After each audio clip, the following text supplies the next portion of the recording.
Welcome, everybody, to our leadership listening conversation for January. I'm Mark Blackman, USITT's Director of Engagement. This conversation originates on the traditional territories of many indigenous peoples from coast to coast, including the USITT National Office, which is on the traditional sacred and stolen lands of the Onondaga people. With us today are fellow and President Carolyn Satter, Board member Deb Sherrer, who will facilitate our discussion today, and our former president, fellow, and current interim executive director, Lee Asbell Swanger, will not be joining us today, as I understand that the squirrels running the internet in State College, Pennsylvania are on strike because of the weather. Today's primary topic is, what can USITT do for you? And we're going to explore all aspects of that topic, I think. A little bit of housekeeping. Please feel free to ask questions to anyone during the remarks by raising your virtual hand, which can be found by clicking reactions down at the bottom of your screen, and we'll call on you. We won't be closely monitoring the chat during the conversation, so please limit your use of chat for questions if at all possible. Once we have exhausted all questions on our topic at hand, if that is indeed possible, we will move on to general questions if there are any. Our one big rule is that we will not go over time, and we will post a video link to this recording at www.usitt.org/minutes. One other thing that those of you who are members may have noticed today, you should have gotten an email from an email address called vote@simplyvoting.com. One of the privileges and responsibilities of membership is voting for the leadership of this institution. Please take a look at that ballot, research your candidate choices, and cast your ballot on or before March the 15th. And the winners of this election will be announced March 15th in St. Louis. So that's all of the front matter. Deb, over to you. Awesome. Thank you so much. As Mark mentioned, we wanted to have a place where people could ask questions about what they would like to see their membership provide for them, what they would like to see USITT provide in the world of opportunities. This is the sky is the limit. We might not be able to do all of the things today, tomorrow, or in 10 years, but we'd like to at least explore what we can do to help members, which in turn helps the theater community at large, the entertainment community at large. So I think the first guiding question is really about sort of member benefits. If anyone has any feelings about things that are going really well that you really value as a member benefit, as well as things that maybe you'd like us to explore adding to our member benefits, I'd love to hear what you have going on. Pardon me? Oh, you weren't talking to me.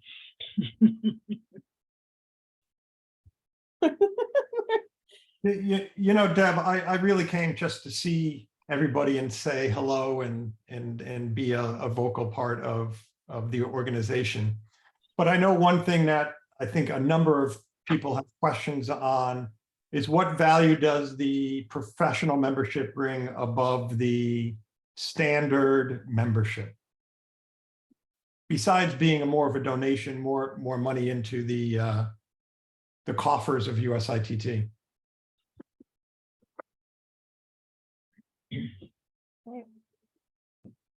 Mark, I certainly can ask you to jump in on that. My understanding is that the difference is the donation.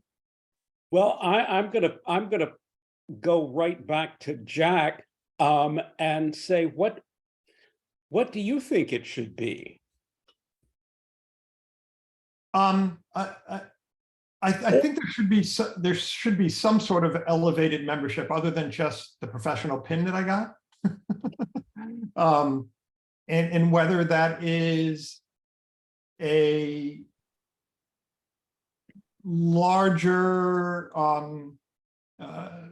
place in the directory, or some sort of acknowledgement that there's an extra. I don't know. That's why I'm asking. I really don't know, because so many things come with your standard membership. I don't know what would be that next thing, but I think if we're keeping that membership category, it's worth thinking about what that is.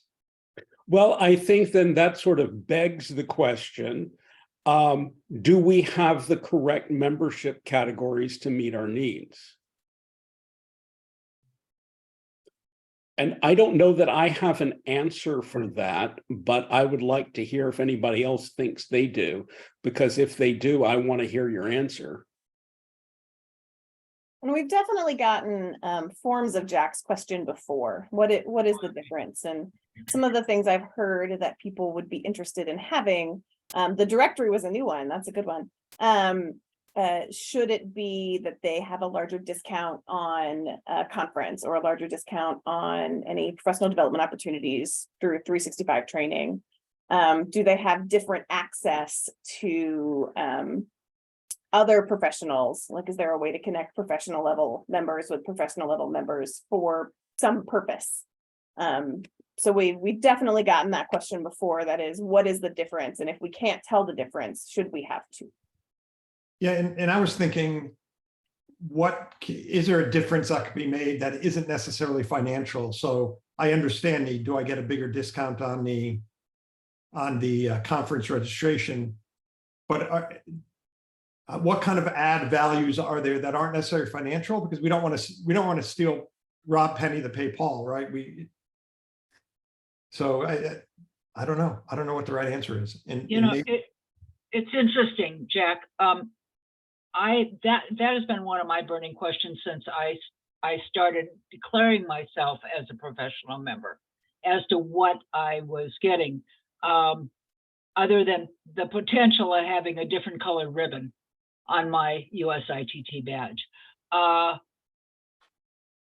But I like the idea of directory. I like the idea that our members know, especially our young members and our aspiring professional members, that they know how to find us.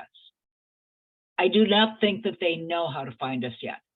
And basically what our expertise, I'm watching the emerging of the scene designers group that are providing mentorship for young scene designers. The one that Joe Telford is launching. But I think it is a matter of exposure to this group. Mm. I'm not, again, my presidential hat says I'd like to know there are times we can go to the head of the line like Disney does, but there really is no opportunities there to go to the head of the line. So maybe it's just exposure. And Mark, back to you on this. How many classifications do you have of? Is it logical to have a membership before it starts getting ridiculous? Well, that's an interesting way to phrase it, because I can make the argument that we have too many now, because it has sort of, I think, weakened some of the offerings in membership where people go, I don't know what the difference is. And if someone like you, Carolyn, or you, Jack, who have been around in this organization for a long time and are still trying to figure out what this professional membership is, I think that that's a tell. I think that that's a real tell that there's something else that needs to be done. I've actually worked on this problem in the sort of pre-pandemic space and haven't come back to this yet, but I do have my notes still. So I do think that there are a variety of things, and I think that looking at categories of membership is important. I also think that if we look, and this is getting a little bit in the weeds, I apologize, but if we look at the bylaws, right, the new bylaws that we're just trying to struggle through and figure out what everything does, it's very specific about different classes of membership with different benefits. And that's something we've never explored before, at least that I know of in this organization, are there different benefits attached to different memberships? And I think maybe that professional one might be someplace to start really sort of tearing this all down and looking at it in a different way. So you'd sort of select the tier of membership you would want based on what return you want, as opposed to being delineated to student, early career. Okay, great. And I think moving forward, I'm not sure if we're looking at the middle to late 20s. Do we have the right categories for this period of time? I think we absolutely have the right categories for 2005. I'm not altogether sure we have that those categories continue forever. If we're really serious about taking a look at everything and taking stock in everything, then I think we have to look at that too. So that's my 3 cents, but you didn't come here to listen to me.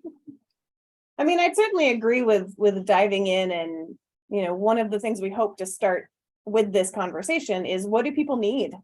And then we have the power and opportunity to change our membership levels when we want to. We are growing and we want to make sure that we're doing that.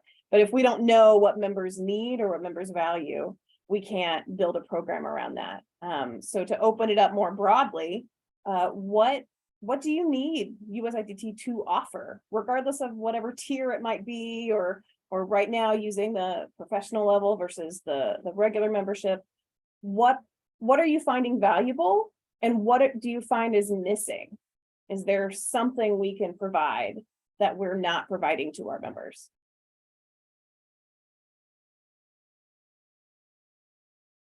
Mark, let me ask you, at one point, we were showing discounts to trade vendors. Do we still show that someplace? Do we not have it? Things like neither or both, depending on how you want to answer the question. Right. No, we really don't. And it's actually something that I was talking about just yesterday, about something that I think that we might want to look into again. Some of that kind of partnership in the membership space, it sort of fell away as for a while, but like everything else, it's cyclical, and it's coming back. And I think that if we're intentional about what partnerships we make, that we can make a really good argument for other people providing benefits to our members. Because that could be a perk for certain professional members, to have a discount at, and not something that is as generic as, that's why I said like Joann's Fabrics, but is more of what would ETC offer? I mean, they're probably screaming at me right now, but what would a TD to be a professional member in our organization, what could entice that TD to use for his company a discount at? And yes, and I think, Carolyn, sort of ancillary to that is organizational members and how far, we've had some good focus group type conversations on this, but I would certainly I would just certainly encourage more thought in this.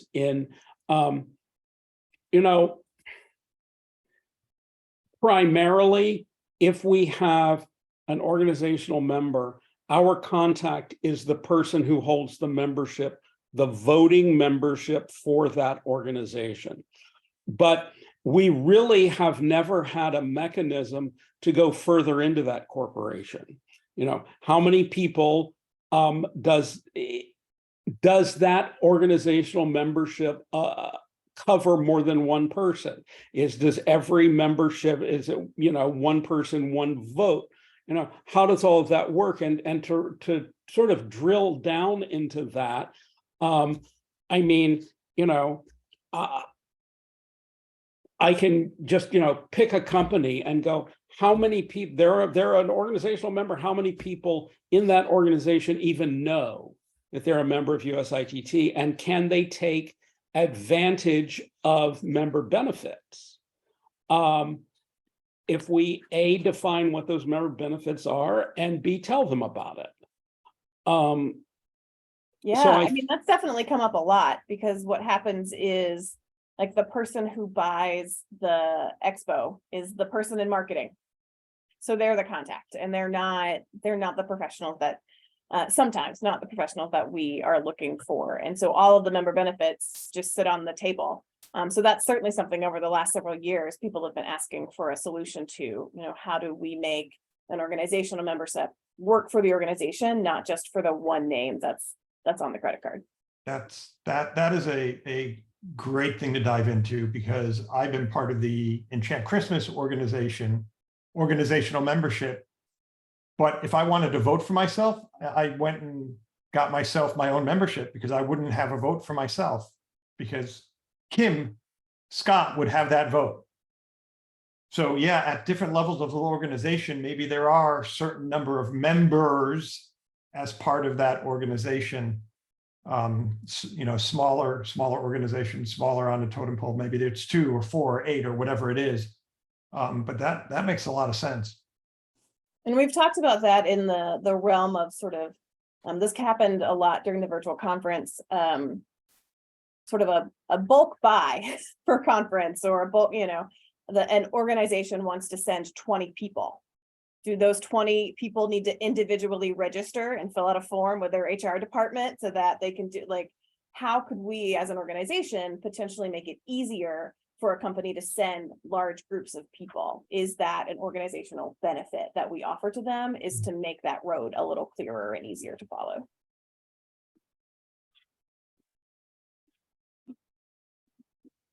Any other thoughts on benefits, either professional or organizational or individual? Awesome. I also wanted to, bring up, USITT is definitely a two-way street. You are part of it because you have needs that you need to have met, and you also probably have things that you want to give. And so volunteer opportunities is one of the reasons we hear all the time, associated with why someone became a member. They would like to be a part of commissions or committees, or whatever their path is. But everyone's path is different. And so I'm curious, not only where are folks finding those volunteer opportunities, where do they think they might be missing? What can we do to sort of bridge the gap to make sure that we're continuously bringing folks in, because we have to replace ourselves, however much we don't always want to do that. So volunteer opportunities is certainly a member benefit. Does anyone have any thoughts on, is that working? Are you finding opportunities? Are you finding it difficult? Tammy. Hey, I'm just going to reiterate what I sent an email off to Carolyn and Anne Marie. So about volunteer opportunities. I am one of the very lucky ones who had people tap me on my shoulder, and I got roped in, and there I am. However, I'm also very guilty of when people come up to me and say, hey, I want to be involved, and hand me their card at conference. I then stick that card in my badge holder or my pocket or whatever. And then I discover it probably next year when I go to pack for conference. And and why I bring this up is this past weekend, I was at a thespian festival, and a colleague at another university said, I've been coming to conference year after year. They keep asking for volunteers. I keep raising my hand and I don't get picked. I'm never included, basically. They're sort of a early, not super early career, but they're not at the end of their career. Let's put it that way. You're being very kind. Those of us sort of in the middle. So they have some sense of responsibility, and they view USITT as a glass ceiling, not to be able to get into the cool kids club. And I was wondering if we might have a better method of gathering these names, their interests, and getting back to them. One idea that came up, because we gather names really well. It's how do we reach back and we don't need everyone to sign on to be programming coordinator that is, 7,000 hours of, during the year, but, does anybody have that time? What are the micro volunteering jobs that they can do? Can we reach out to different people to adjudicate? Can we reach out to different people to do other things? And this is, can we make it easier? Because right now, I think those of us who are not in the club, and most of us here on this call here are in the club. So how can we reach the other people? And as a side note, I think navigating the website, I know we've had this conversation many time, but I had trouble signing up for hands-on labs, and I have a working understanding of our systems, and so I've been like tech support here with our students. So I think it's the barriers. I mean, things that we don't see as barriers are the big things for the other 6,000 people. I think that's a really common story, Tammy. I think that we go to conference, we all got these cards, people are really excited, and then you need a nap because conference, and then 3 months have passed, and have we missed a window with that person? It's the quick turnaround of not losing steam after conference, I think is not unique. I think that we all definitely feel that. Not to put Mark on the spot here, but is there a technological solution that USITT has so we've gathered these names, now what? How do we know who's on a list when we need volunteers? If someone says, I need 4 people to adjudicate this thing, where would we find them? Well, it's a real, what is it? It's a real mess. Is it a pickle? Is it a real pickle? Well, yes, it's okay. We'll use that. Here's ultimately where I fall on this issue. I think everything that you've articulated, Deb, is 100% correct. I think everything that you've articulated, Tammy, is 100% correct. I think that in many respects, asking a volunteer to coordinate more volunteers is just too much work. It's too much. And we've tried that forever and ever and ever, and everybody comes in with, I want to help. I'm going to help. I'm a good person. I love this organization. This is how it's going to go. And your real life gets in the way. It always does. There's a sick kid. There's something happening at their job. It's, whatever. It's snowing outside. Whatever it is, it's going to mess with that. So I honestly think to manage to sort of put everything together, there is a technological solution to this, but it comes with a real investment in human resources. We can't do this with the staff that we have. We just can't. And we have said forever and ever and ever, oh, but we'll get a volunteer to do it because our volunteers are great. No one's saying our volunteers aren't great. Just look at this screen. But it's not your job. It's not your real honest to God job. So I think until as an organization, we embrace that we can't do more with less, we can't cut our way to solvency, that we're going to have to invest in human resources to serve the members better. Because I could solve the problem with technology of being difficult to sign up for labs if I had a human being to navigate that technology. Right. Same thing that we were talking about before we started this call is, you know, what do we do about an organization that has an enormous number of volunteers, but no one singular person, entity somehow to coordinate those volunteers? Which and is a so full-time job with a sheer it is a volume more of than a volunteers. full-time job, and I don't want it. I'm just saying there are other people better equipped for that than I.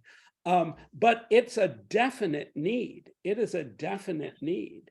And I do think that it is one of those things that as we're looking forward, we have to be cognizant of that. Different might be better. Well, and I think there's also something to just the magnitude. You know, Mm. a lot of us have heard the pass the hat stories at conferences gone by. We don't pass a hat anymore to pay for conference. we are well established. There are thousands of us. And sometimes we just forget the growth that we've had, which has been just absolutely extraordinary. But a benefit of this organization is the opportunity to serve in some way. And it's just not happening for a lot of people. And then they don't say members.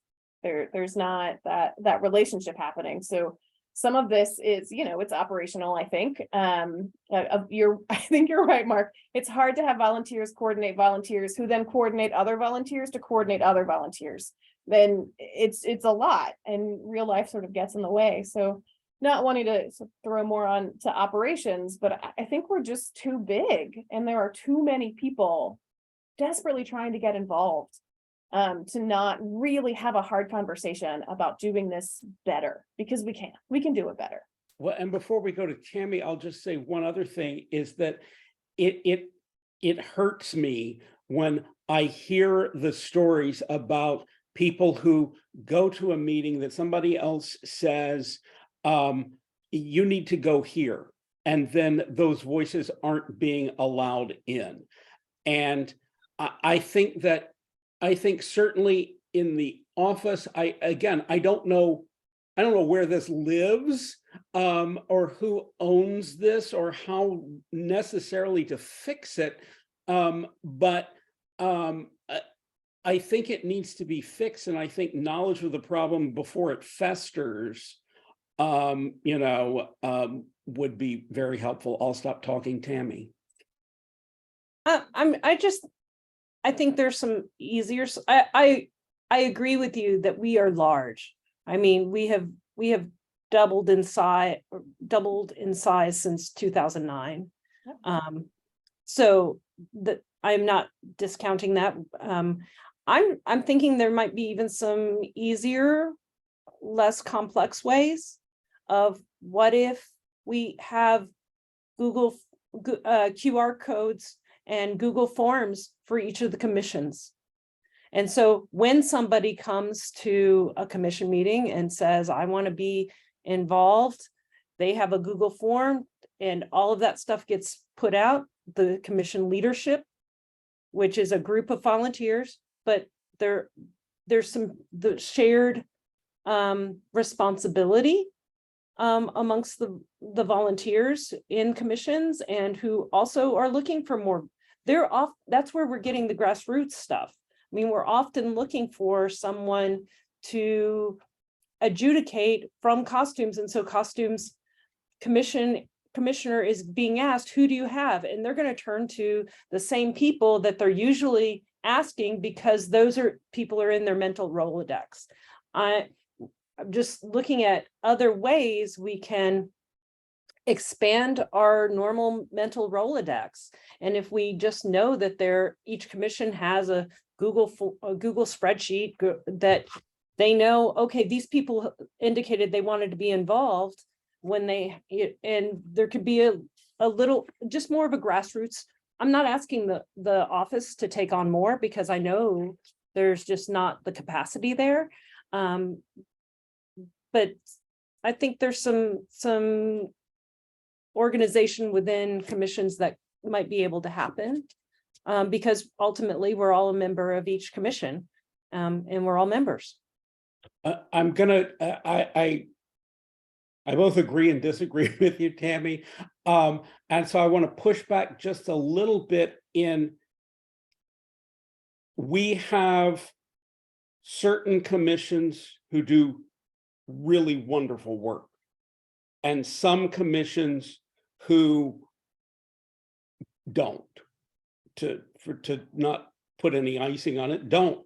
They don't report, they don't use the stuff that they have, they don't follow the rules. And so what has always stymied certainly education and training, who deals mostly with those in the office, is having a standard across everybody, because it's like, well, I have to deal with architecture different than I have to deal with costumes, than I have to deal with set design different. And so I don't know what the solution is, but I'm with you that we have to do something better, different. You know, I'm listening to this, and I'm wondering if the tsunami of volunteering request comes at the height of emotion, AKA the middle of March. And so, you know, the volunteer group goes home at the end of conference filled with this energy, as we all do, and immediately hit reality, meaning day job and everything else that goes with that. Not knowing whether or not we continually bring this up throughout the year, either in leadership listening, weekly news, whatever, but we continue to have some cute little 30-second, whatever, 15-second that says volunteering, you know, and here's where you can go. The other thing is when commissions need folks, i.e. reviews, it happens 6 months, 7 months after the need.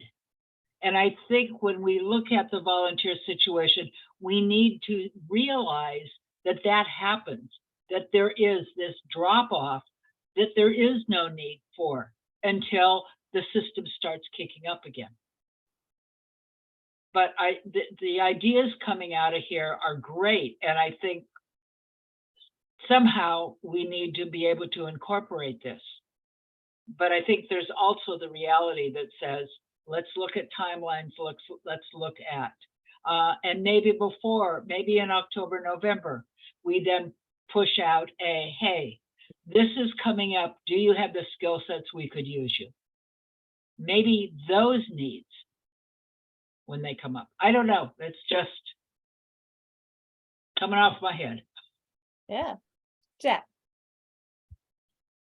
Oh, you're on mute. You're muted. Did I just say, oh, I've been in the Midwest too long. To tag on to what Carolyn is saying, you know, maybe we're too generic when we ask for volunteers, and we need to conglomerate what are the actual positions and needs that we have that people can volunteer for, and they can raise their hand or come and say, or send a note saying, I want to be the adjudicator for set design or for costuming or for, I want to join, as the commission life cycle, and they roll off their commissions just like the board. Every year we can post, these commissions will have these openings. Oh, I'm going to try to get into that opening because I think we're maybe too generic about wanting to volunteer and don't give specifics. Because if there's a specific need, there's a specific person who can follow up on that need if they get somebody knocking on the door. Yeah, and it could be that, when the opportunities come up, you have to already know who's going to fill that need, or they're not going to be in what Tammy called their mental Rolodex. And so if we're just generic, we're like, oh, well, that person's a set designer. You don't necessarily think, oh, well, that person could be a great adjudicator, or that person could be great at leading this type of session. Like if you don't know that about that person, that could be difficult. Yeah, Ford. Sorry, unmuting. I think Jack has it exactly right. When I first started working on the lighting commission, I had no idea what that meant or how to help, and I just kind of happened to stumble into it.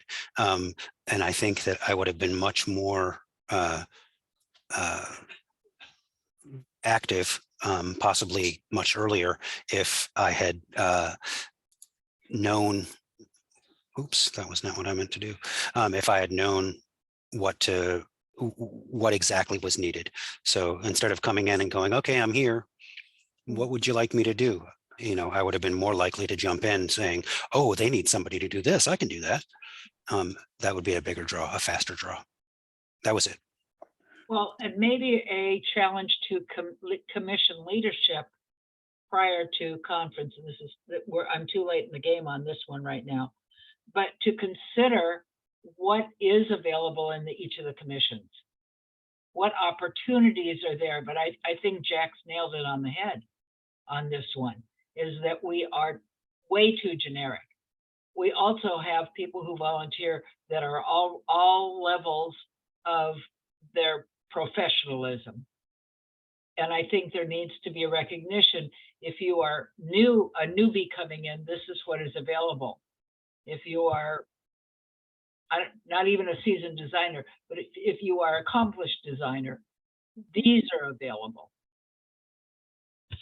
But and Carolyn, I'm going to go back again, because I've only got one dog in this race, and it's who is going to do it. If we say the commissioners are going to do it and they're going to do it for their own commission, we're going to be back at ground zero. So I think that if we're going to operationalize this by, pardon me, having some sort, I don't know what it is, but some sort of volunteer coordinator on staff that works across these commissions who helps the volunteers to get this information out, to say, you know what, are you looking for seasoned professionals? Are you looking for people straight out of college, just starting their careers, mid-career, whatever it is, to help facilitate that, and then to remind the different people of various deadlines throughout the year.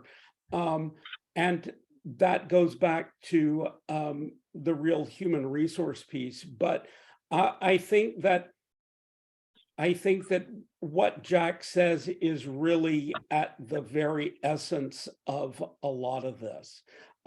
But to whosever point it was, maybe everybody's, about what happens immediately after conference, right? Is that there will be people that you try to follow up with immediately after conference, and they're like, oh, did I say I was going to volunteer?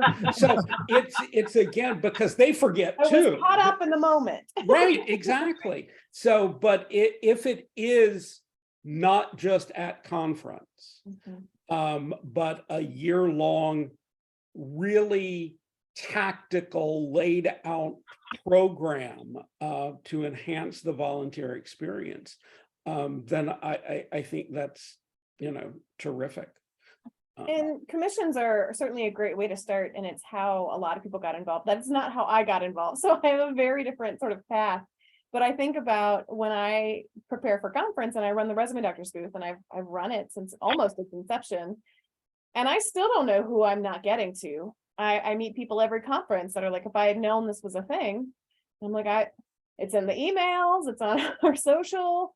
I've asked people to connect with commissions with, and so some of it is, it's not as specific as what Jack has said, we need people to adjudicate. Sometimes we just need a volume of volunteers who are just professionals. You can be 2 years out of school or 20 years out of school working the resume doctor's booth, because that's the point. We want different perspectives from different people all throughout the industry. And so there are also opportunities like that. And when I think about committees, which aren't sort of segmented in the same way that commissions are, we need folks on those committees too, because so many of them, we need member feedback in those committees. So how do we find folks that can do those things as well when there isn't a central location for them to go, such as a commission? I don't have an answer for that. Well, but neither do I, but I'm going to answer your question anyway. But I think that that's a really valid point, Deb, because, okay, you sit on the audit committee. Okay, yay, you. How do we find people who have any sort of a background who want to sit on that committee or some other committee? And is it a, we don't use this word anymore, but is it a standing committee? Is it the one that's going to be there forever, like publications, let's say, versus we need somebody to tackle this idea of a working group for volunteerism outside of conference? Where do these people come from, and how do we drum it off? And more to the point, how do we organize it all? Yeah, Ford. I think you're definitely on to something here, and having that volunteer coordinator or whoever it is. Also understand that if you're reaching out to we're growing this beyond the more of the educational theater world, then we're going to have a lot of people that are working on different schedules. And so maybe you'll have people that don't want to work in the summer because they're going to be touring all summer or whatever it is. Whereas your academic group might say, oh, that's when I have all my free time, is in the summer. But I think that if we can keep the engagement to the broader community, you're going to find that you have a lot more general engagement. If there was a central repository for opportunities, and then there was somebody that was coordinating that and helping get that out through the various commissions and also through the website and also whatever, I think you're definitely going in the right direction. It's just about reaching more than the people that are normally reached, because I think we reach the same people over and over and over. Agree.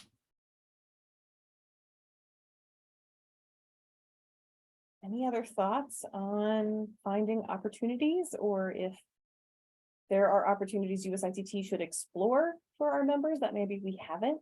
I think we grow to meet a need, seems to be our MO, which is great. But there's, we always look ahead. So anyone want to do resume doctors? I'm just saying. That's on my to-do list for next week, is to start that.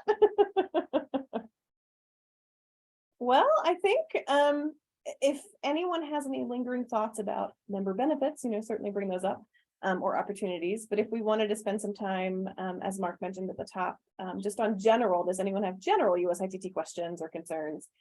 That's also the point of these listening sessions, is so that you have a direct link to people who may be able to help. So if anyone had any of those questions, we can certainly open it up for that as well.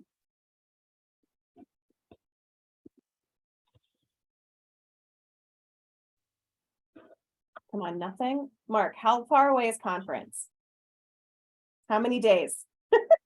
49, including today is 49. It's 48 tomorrow. That's really close.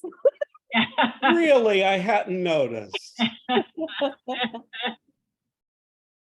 7 weeks. Every day I look at my calendar the first thing in the morning and I just twitch a little bit. And go, What you're okay, saying is I should buy my flight, is what you're saying. I should get on that. get on that, please. And get your hotel reservation. We're good. We're good. Housing is good. Good. Our hotel blocks, for everybody to know, I can't protect your rate past the 17th of February. So get your hotel reserved before, through Connections Housing, before the 17th of February. If Yeah, in fact Andy. that's something you need to do. Sorry. So I'll ask the question, because I won't ask the question, but I'll ask the question about when is the answer to the question going to be made public? And the question is the announcement of the new executive director. I think that President Satter will have some information for you at 9 o'clock tomorrow morning. You might want to check all of your various channels at 9 o'clock tomorrow morning. And is that Eastern time? That or is Pacific? Eastern time. So Dawn in her neck of the woods. So That's right, I was like, right. Carolyn's gonna be woken up by the sounds of her phone tomorrow. She'll have her phone off in the other No. room tomorrow morning. Well, No. good to know. Good to know. Thank you. There's a lot of things happening this week, Mm. And snow. and snow. Thank you for asking though, Andy. Yep, absolutely.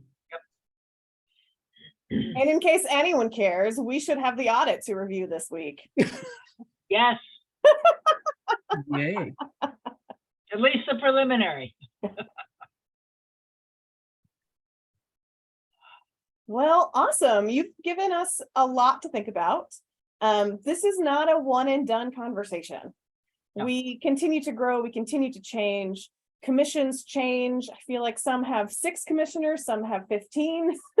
We grow and shrink and do whatever we need to do. So we have to keep having this conversation, even if sometimes it feels like we did it before. We're not going to find all the solutions tomorrow.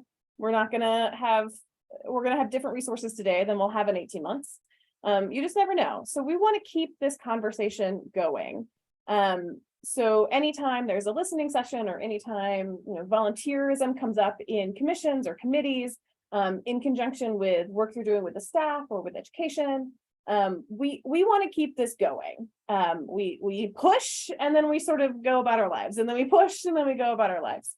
But I think what we've talked about today has really highlighted some frustrations people have had for several years. And I think we're at the point where solutions should be forthcoming, whatever they may be. There's the human aspect of it. This does take people power. We are a people-powered industry. But I think there are more solutions than we are currently implementing. And as we keep talking and keep growing and keep having more and more people in this conversation about volunteerism, I think we'll find more solutions. So as you think of things, let us know. If you're having a conversation with someone and they say, gosh, I really wish that X.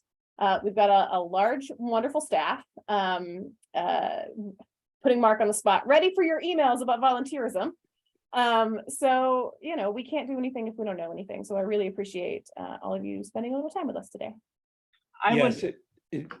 Before you, I just want to say thank you to Deb, and also to say that this is, I do think that this is the very first of a continuing series of these conversations, because I don't think, I'm going to speak for Carolyn here, I don't think that this is something that we want to let go for too very long. I think this is going to be starting in on a period of time where the Institute sort of writ large is working on its strategic vision for the future, and this needs to be a very big part of that. Yes, Ford. Just really quickly, any follow-up on this would be fantastic. I'm leading a panel discussion at the conference with kind of very, very seasoned professionals who have expressed interest in saying, oh yeah, this is something interesting.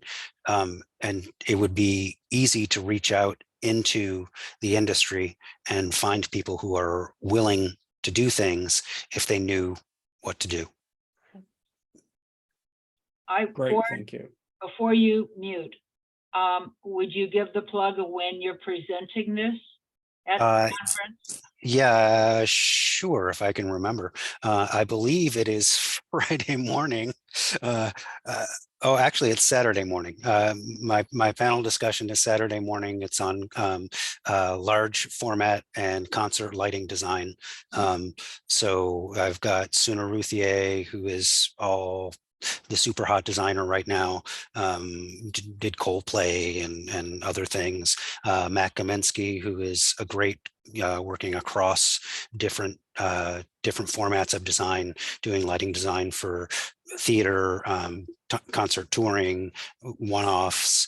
I've got somebody that just worked on the Trans-Siberian Orchestra and has been just doing this for decades, Martin Thomas. So they're a wide group, a lot of different experiences, and a broad age spectrum, and at different points in their careers, all, pretty up there, but they were really excited when given the opportunity to at least come. And I think that they would be also at least somewhat willing to volunteer and do other things beyond just being on a panel, depending on, of course, how busy they are professionally. But yeah. Would they like to look at resumes? All right. You need some more people to help you. Okay, we get it. Mark? Well, I just want to make a bigger net. It's an easy in to a great volunteer. Thank you. Mark, we say in these, get a hold of us. Let me take a plug. I am available at any time at president@usitt.org. Mark is available at any time at mark@usitt.org. So I want to make it easy. We'd love to hear from you afterwards when you have the thoughts of, oh, I wished I would have, or you're just listening to the recording now and you have some ideas. This topic is not going anywhere other than further opening up further. So yes, absolutely. Deb, thank you very much for leading the discussion today. We all appreciate it. Thank you, Carolyn, for being here. Thank you, the rest of you, for being